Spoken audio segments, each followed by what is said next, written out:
আজি দলগাঁও শিয়ালমাৰী প্ৰাথমিক শিক্ষাখণ্ডৰ অন্তৰ্গত প্ৰাইভেট স্কুলসমূহৰ যিখিনি প্ৰতিনিধি দল আছিলোঁ আমি প্ৰধান শিক্ষকৰ এটা দল আমি বিঅ' ছাৰক আজি লগ কৰিলোঁ।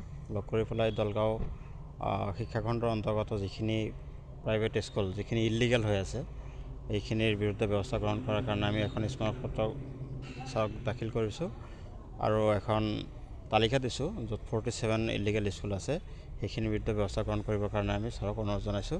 যিখিনি গভৰ্ণমেণ্টৰ যিখিনি ডিৰেকশ্যন আছে আমাৰ দাবীটো হৈছে গভৰ্ণমেণ্টৰ যিখিনি ডিৰেকশ্যন এই ডিৰেকশ্যনখিনি সঁচা অৰ্থত এইখিনি কাৰ্যকৰী হ'ব লাগে। অকল অৰ্ডাৰ দিয়ে যাতে ক্ষান্ত নাথাকে এইখিনি বন্ধ কৰাৰ কাৰণে বিধি ব্যৱস্থা গ্ৰহণ কৰিব লাগে। এইটো 1 নম্বৰ কথা। 2 নম্বৰ কথাটো হৈছে কি আপোনালোকে জানে যে বিভিন্ন ঠাইত চৰকাৰৰ যিটো নীতি নিয়ম বৰ্তমান চলিছে পাণ দোকান এখন খুলিবলৈ চৰকাৰৰ পৰা পাৰ্মিশ্যন লগা হয়। তেনে ক্ষেত্ৰত চৰকাৰী কোনো ধৰণৰ অনুজ্ঞাপত্ৰ নথকাকৈ চৰকাৰৰ কোনো ধৰণৰ পাৰ্মিশ্যন নোহোৱাকৈ তেওঁলোকে কেনেকৈ স্কুল এখন এনেকৈ চলাব পাৰে।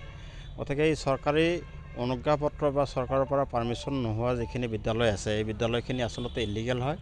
এই বিদ্যালয়সমূহত অধ্যয়নৰত যিখিনি ছাত্ৰ ছাত্ৰী আছে তেওঁলোকে উচ্চ শিক্ষাৰ পৰা বঞ্চিত হ'ব, কাৰণ তেওঁলোকৰ কোনো ধৰণৰ ইউডাইচ কোড নাই। আৰু ইউডাইচ কোড যদি নাথাকে তেতিয়াহ'লে সেই ছাত্ৰ ছাত্ৰীখিনি পেন নম্বৰ নাপায়, আৰু পেন নম্বৰ নাথাকিলে আপাৰ কাৰ্ডটো নহয়, আৰু আপাৰ কাৰ্ড যদি নহয় তেতিয়াহ'লে তেওঁলোকে উচ্চ শিক্ষাৰ পৰা বঞ্চিত হ'ব। ধৰি লওক আপুনি ক্লাছ 5 পাছ কৰি কোনোবা এজন ল'ৰা ছোৱালী বেলেগ এখন বিদ্যালয়লৈ গৈছে, এতিয়া যিখন বিদ্যালয়ৰ পৰা আহিছে এইখন বিদ্যালয়ৰ যদি ডাইচ কোড নাথাকে তেতিয়াহ'লে তেওঁ পেন নম্বৰৰ পৰা বঞ্চিত, আৰু পেন নম্বৰ নাথাকিলে তেওঁ আপাৰ কাৰ্ড নাপায়, আৰু আপাৰ কাৰ্ড নথকাৰ কাৰণে তেওঁ যিখন বিদ্যালয়ত নাম ভৰ্তি কৰাব বিচাৰিছে তাত তেওঁ এডমিশ্যন নাপায়। হয়তো যদি আমি এতিয়া এডমিশ্যন 2টা প্ৰকাৰৰ হৈ আছে, 2 ধৰণৰ এডমিশ্যন হৈ আছে, এটা হৈছে অনলাইন আৰু এটা হৈছে অফলাইন।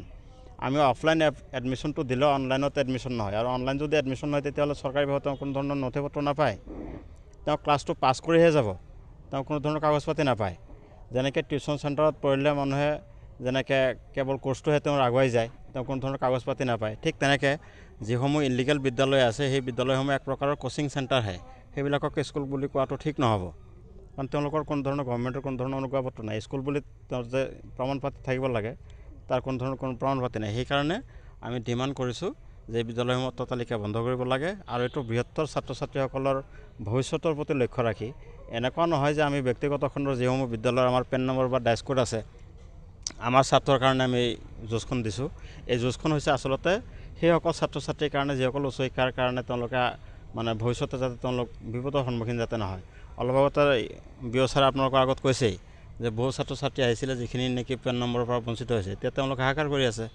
দলগাঁও আদৰ্শ মহাবিদ্যালয় যিখন আছে তাতে এডমিশ্যন ল'ব পৰা নাই তেওঁলোকে, কাৰণ তেওঁলোকৰ পেন নম্বৰ নাছিল।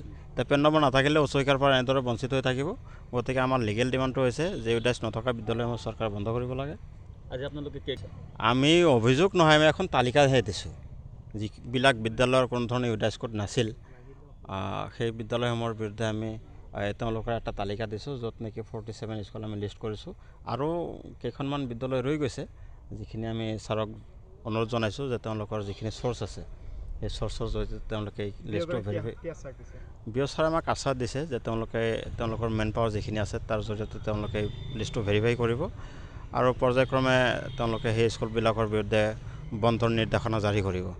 গতিকে আমি অনুৰোধ জনাব বিচাৰিছোঁ যিসকল অশিক্ষিত মানুহ যিখিনি আছে, আৰু কিছুমান জনা শুনা মানুহো আছে যিবিলাকে নেকি প্ৰাইভেট স্কুলত নাম লগাইছে ঠিকেই, কিন্তু স্কুলখনৰ কোনো ধৰণৰ নথি পত্ৰ নাই। তেনেকুৱা বিদ্যালয়ত যদি তেওঁলোকৰ সন্তান যদি পঢ়ি আছে, গতিকে ততালিকে সেই বিদ্যালয়সমূহৰ পৰা তেওঁলোকৰ ল'ৰা ছোৱালীক আনি চৰকাৰী হওক বা বেচৰকাৰী হওক মুঠতে ইউডাইচ কোড থকা বিদ্যালয়তহে তেওঁলোকৰ ল'ৰা ছোৱালীক নামভৰ্তি কৰাব লাগে।